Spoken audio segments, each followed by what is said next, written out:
Como era a nossa vida antes de conhecer a Shalom? Nossa vida era destruída.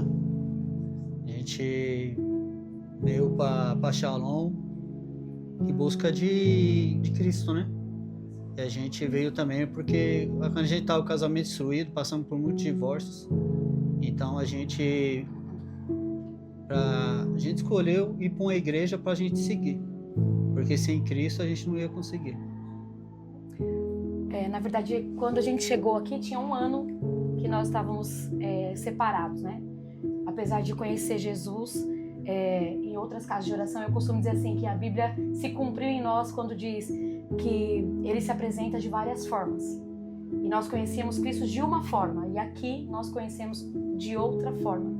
Através do perdão, e como ele mencionou, que nós viemos atrás de uma igreja, nós vamos voltar, mas sozinho a gente não vai conseguir. Então, o mais certo é a gente procurar uma igreja para a gente conseguir se firmar. E aí foi quando nós fomos, na verdade, encontrados por alguém da Shalom. É isso. Não tem problema de falar nome não, tá? Tá. Você pode falar nome, pode falar governo, pode falar...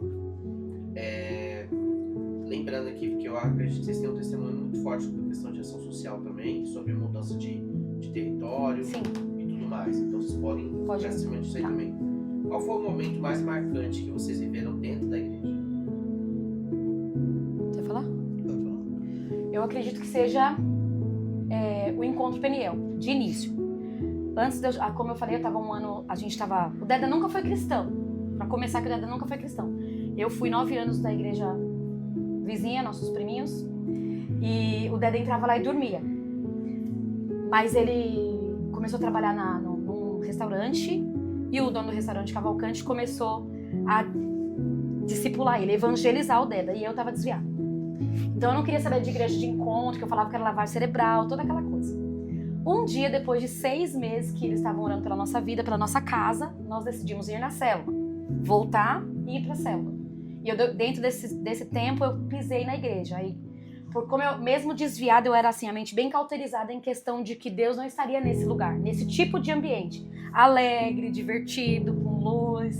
Então, quando eu cheguei, eu lembro que cheia de trauma, eu tinha depressão, assim, diagnosticada pelo médico, tomava remédio de tarja preta, mas eu entrei cheia de religiosidade, lembro como se fosse agora, a igreja era mostarda. E aí, Jesus, o Senhor está aqui? Espírito Santo, você está aqui? Porque eu via aquele povo muito alegre, né? E eu acostumada naquelas igrejas quadradinha, mulher de um lado, homem de outro. E Jesus, você está aqui? Ele falou, eu estou. E aí o louvor tocou e eu caí de joelho. Então, o primeiro momento mais importante foi esse. Quando o Espírito Santo se revelou que ele estava aqui. E depois foi o encontro que eu fiz um teste para saber se ele também estava na chácara.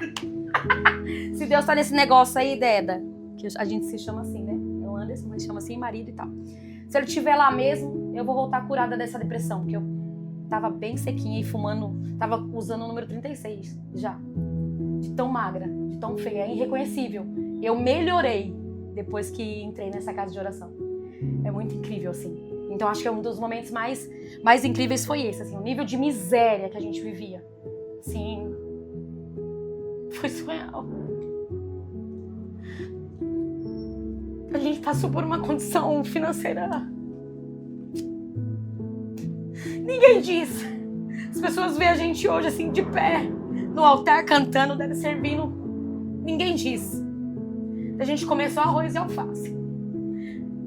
As minhas filhas, a Lorena mesmo, às vezes chega da escola passando mal. Chegar e ter que dormir. Nós passamos por essa fase quando a gente chegou. Então, não dá pra falar assim, um momento na Shalom. São 12 anos de muitos momentos. Muitos momentos.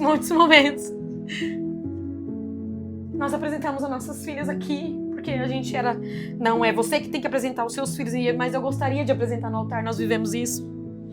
Nós, apesar de ser uma família completamente destruída na nossa parentela, a nossa palavra não tinha peso nenhum e o Senhor fez promessas de que a nossa parentela serviria a Deus nesta casa. E hoje somente 2 irmãos meus que não estão nessa casa, mas até a minha sogra é cristã. Todas as minhas irmãs servem a Deus nessa casa, as minhas filhas servem a Deus nessa casa. Então é muita coisa, não dá pra contar assim só um pinguinho. E como é que essa transformação, como é que é essa experiência, dessa transformação na caminhada de vocês? Fala, marido. Não entendi. Como é que é? Como essa experiência transformou a caminhada de vocês? A vida de vocês?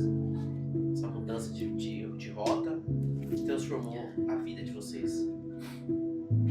Transformou bem, mano. Só que a gente teve que abrir mão de muita coisa também, abrir mão muito eu. Pra mim me firmar mesmo na Shalom foi muita luta, porque eu não acreditava em crente. Eu, pra vir pra igreja, eu falei assim, eu vou pra igreja, mas eu não gostava da igreja por causa do barulho. Falava, não vou na igreja porque o pessoal vai ficar gritando, não sei o quê. E eu falei, eu nunca vou pra igreja. Por causa disso aqui. Mas Deus, ele fez muita coisa, igual ela mencionou, a gente passou por muita coisa. Pra gente chegar no nível que nós chegou, foi muita prova. E pra gente, onde que a gente tá hoje, prova que é Deus na nossa vida. A palavra avivamento, ela significa tornar vivo novamente, reanimar, restaurar o vigor. Quando você ouve a frase, o avivamento começa em mim, o que ela representa para vocês? Eu acredito assim, que vai juntar um pouco essa das experiências, pode ser? Pode ser. As experiências que eu tenho independente da forma que eu cheguei, eu me via e a sociedade me via, que não é só minha parentela, a sociedade me via na rua. Independente disso. Quando o avivamento começa em mim, quando eu pensei nessa pergunta foi, não importa a forma que a pessoa chegue dentro da visão dela ou que a sociedade tem a respeito dela. O avivamento, quando chegou em nós e nos impactou de uma forma tão grande, tão real, que houve essas partes mais pesadas, mais difíceis, porque nós fomos... O avivamento, ele vem trazendo transformação de mente, transformação no nosso interior, na nossa alma. São visitações constantes e diárias. Então, para o avivamento começar em mim, ele é visto por você. Então, é isso que eu penso. Quando o avivamento começa em mim, eu gero impacto na vida das pessoas que estão mais próximas de mim. É isso. E, Deda, o que esses 10 anos de Congresso Shalom significa para a família de vocês? Essa comemoração de 10 anos. Significa muita coisa, né? A gente construiu a nossa família aqui, né? Só tenho a agradecer a Deus, porque se a gente não tivesse firmado, a gente passou muita luta mesmo dentro da igreja, mas a gente nunca desistiu. E a gente decidiu permanecer em Cristo. Não importa a dificuldade ela sempre vai vir, muita gente vai te testar, mas só que a gente acreditou no propósito que a gente tem na nossa vida. E a gente sabe que a gente vai passar por muita luta ainda. Tô em casa. Celebração está em casa. Tô no quintal de casa. Pertencimento. Ó, quando fala é incrível. Não vai ter congresso esse ano. Tudo bem, né? Vai ter congresso 10 anos esse ano. O coração já... É festa, é celebração. É unidade. Acho que maior do que isso tudo é aliança. Família. Família é assim. Tem essa parte, mas tem a parte que é muito boa também. A gente não conhece a pessoa, daqui a pouco só falou Shalom, pronto. Acabou. Congresso 10 anos já é meu irmão. Já é família, já é parente. Sou muito feliz. Estou muito feliz de poder compartilhar um pouco do que o Senhor fez aí. Fazer parte desse legado. E ir com ele até o fim. Amém? Amém.